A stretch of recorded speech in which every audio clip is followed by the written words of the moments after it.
ટેકાના ભાવે રાયડાની ખરીદી બાબતે કચ્છ જિલ્લામાં આ વર્ષ રવિ પાકમાં રાયડાનું વાવેતર વધે પ્રમાણમાં થયું છે. તેમાં પણ ઉત્પાદન સારા પ્રમાણમાં થયું છે. પરંતુ સરકાર દ્વારા જે દર વર્ષે રાયડાની ટેકાના ભાવે ખરીદી કરવામાં આવે છે તે આ વખતે મોડી થતાં ખેડૂતો મોટી આર્થિક મૂંઝવણમાં છે. તેવામાં જે દર વર્ષે કરમણ 2500 કિલો ખરીદી થતી હોય તેના સામે આ વખતે 33 મણ ખરીદી કરાઈ છે. તે ખેડૂતો માટે મસ્કરી સમાન ગણાય છે અને આનાથી ખેડૂતોના મોટા પ્રમાણમાં આક્રોશ પણ છે. તો ભારતીય કિસાન સંઘ દ્વારા રાયડાની 4000 કિલો રાયડાની ખરીદી તો થવી જ જોઈએ તેવી માંગ છે. અગાઉ પણ આ મુદ્દે માંગણી કરાઈ હતી. તાત્કાલિક ખરીદીના નિયમોમાં સુધારા નહીં થાય તો જે ખેડૂતોએ માલ રાખેલ છે તેમાં 70% માલ ખેડૂતોને બજારમાં વેચવો પડે છે. તેનાથી ખેડૂતોને મોટું નુકસાન થાય છે. રાયડા ઉત્પાદનની દ્રષ્ટિએ માત્ર 50%ની ખરીદી અગાઉ થતી હતી. તેવામાં આ વર્ષે સરકાર દ્વારા જે પરિપત્ર બહાર પાડેલ છે તે તો માત્ર 25 થી 30% જ ખરીદી થાય છે. 30% માલ માર્કેટમાં લઈ આવવા માટે ખેડૂતને 100% ભાડા ભરવા પડે છે. એટલે ખેડૂતો ચારે બાજુથી લૂંટાઈ રહ્યા છે. સરકારને વિનંતી છે કે તાત્કાલિક આ પરિપત્ર રદ કરી અને અગાઉના પરિપત્ર પ્રમાણે ખરીદી કરે. જો તાત્કાલિક નિર્ણય નહીં આવે તો કચ્છના ખેડૂતો ન છૂટકે રસ્તા પર ઉતરી વિરોધ કરશે. અહેવાલ મા ન્યૂઝ, કરણ વાઘેલા, ભુજ. હાલે સરકાર દરેક વખતે ખરીદી માટેની જાહેરાતો કરતી હોય છે. ખરીદી કરવામાં હું અનેક વખત કહી ચૂક્યો છું કે જાહેરાત કરવી અને જમીન સ્તર ઉપર બંને બાબતમાં ફરક હોય છે. ત્યારે મોડું થયું છે, છતાંય મોડું તો ઘણું જ થયું છે. ખરીદીને પણ લગભગ 1 મહિના જેટલો સમય છે ને લેટ થયો છે અને એમાંય વળી બલાડું કાઢ્યું. સમજી લેજો કે આ તો ખેડૂતોની સીધી મસ્કરી કરી હોય એમ કહેવામાં અમારી સ્પષ્ટ માંગણી હતી કે 4000 કિલા ખેડૂતો પાસેથી રાયડો ખરીદવો. દર વખતે સરકાર 2500 કિલા ખરીદે છે અને આ વખતનું જે પરિપત્ર છે એ માત્ર 1350 કિલાનું છે. એટલે 1350 કિલા ખેડૂત રાયડો કચ્છ જિલ્લાને લાગે વળગે ત્યાં સુધી તાલુકા સેન્ટરો જે છે લગભગ ખેડૂતો ત્યાંથી 100 કિલોમીટર દૂર રહેતા હોય છે. એટલે 1350 કિલોમીટર માટે એનું વાહન લઈ આવવું, અહીંયા એમને આખો દિવસ રોકાવાનું, એટલે એમને ખેડૂતને છે ને આ પોસાય જ નહીં. ખેડૂતને તો પાછું હવે ત્યાં ને ત્યાં આવી અને 1350 કિલા રાયડો વેચવાનો, બાકીનો માલ ક્યાં વેચવાનો? હું આપના માધ્યમથી સરકારને કહેવા માગું છું અને કચ્છ જિલ્લાના, ખાસ તો કચ્છ જિલ્લાના પ્રતિનિધિઓને કહેવા માગું છું કે તમારી આ જવાબદારી છે ફિક્સ. માત્ર 1350 કિલા રાયડો ખરીદીને તમે શું સાબિત કરવા માગો છો? કાયદાની ભાષાની જો વાત કરું તો સમજી લેજો કે હરિયાણા અને પંજાબની આપણે વાત કરીએ તો ત્યાં એક આ જ દેશનો ભાગ છે. ત્યાં 100% માલ રાજ્ય સરકાર ખરીદી લે છે, જેટલું ઉત્પાદન થાય એટલું. આ કોઈ એમને એમ વાત નથી કરતો, અભ્યાસ કર્યા પછી વાત કરું છું. તો આ તો ગુજરાત છે. ગુજરાત તો મોડલ રાજ્ય છે અને આ દેશના વડાપ્રધાન અહીંયાથી જ્યારે આ ધરતી ઉપરથી ગયા હોય ત્યારે ગુજરાતના ખેડૂતોને તો વિશેષ લાભ મળવો જોઈએ, એમની અપેક્ષા પણ હોય.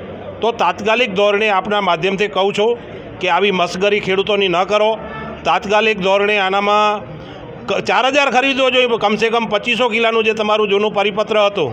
બીજી એમને વાત કરી કે અમે સેટેલાઇટથી આ બધું છે ને સર્વે કર્યું, રાયડાનું ઉત્પાદન વધી ગયું.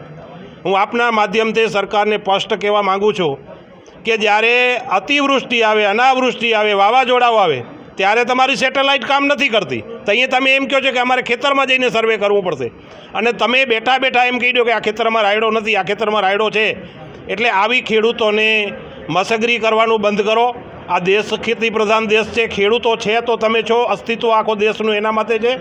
એટલે તાત્કાલિક ધોરણે આમાં ઘટતું કરવું જોઈએ, નહીં તો આગામી દિવસોમાં ગામડે જવું મુશ્કેલ થશે. હવે ખેડૂતોને પણ અમે જાગૃત કરીએ છીએ અને ખેડૂતો અમને નથી આવવા દે એમ.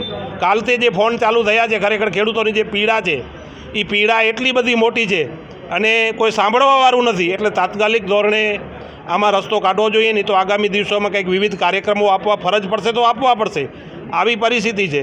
એટલે તાત્કાલિક ધોરણે આમાં આપવા જોઈએ. અને કાલે જે દુર્ઘટના બની આતંકવાદીઓ દ્વારા કાશ્મીરની અંદર, બેલગાવની અંદર જે બનાવ બન્યો એ ખરેખર દુઃખદીય ઘટના છે. ભારતીય કિસાન સંઘ કચ્છ જિલ્લા દ્વારા એમને વખોડવામાં આવે છે અને આપના માધ્યમથી સરકારશ્રીને વિનંતી કરીએ છીએ કે આવા લોકોને સખતમાં સખત સજા દેવાય.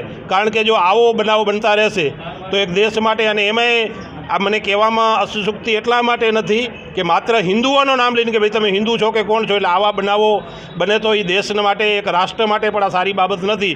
એટલે આવા લોકોને સખત સજા થવી જોઈએ એવી અમારી ભારતીય કિસાન સંઘ કચ્છ જિલ્લાની પણ માંગ છે. ભારતીય કિસાન સંઘ કચ્છ જિલ્લા મંત્રીની જવાબદારી વાલજીભાઈ લીંબાણી.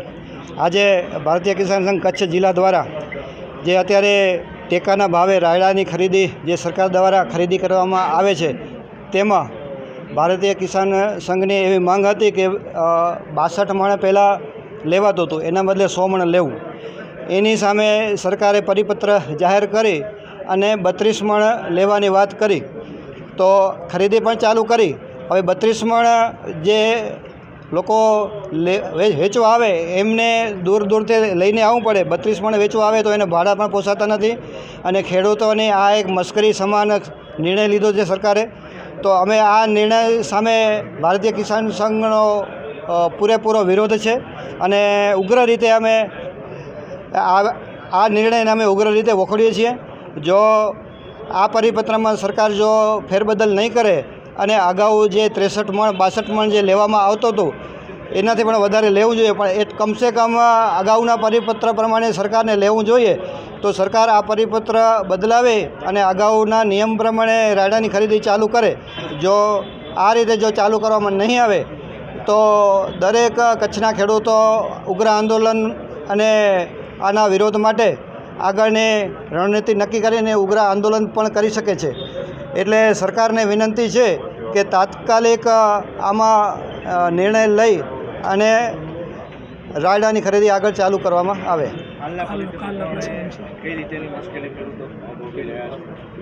હાલના જે અત્યારે સમજી લો કે અત્યારે કચ્છની જે રાયડાની ઉત્પાદન છે તો અત્યારે ઉત્પાદન પણ સારા પ્રમાણમાં ઉત્પાદન થયું છે.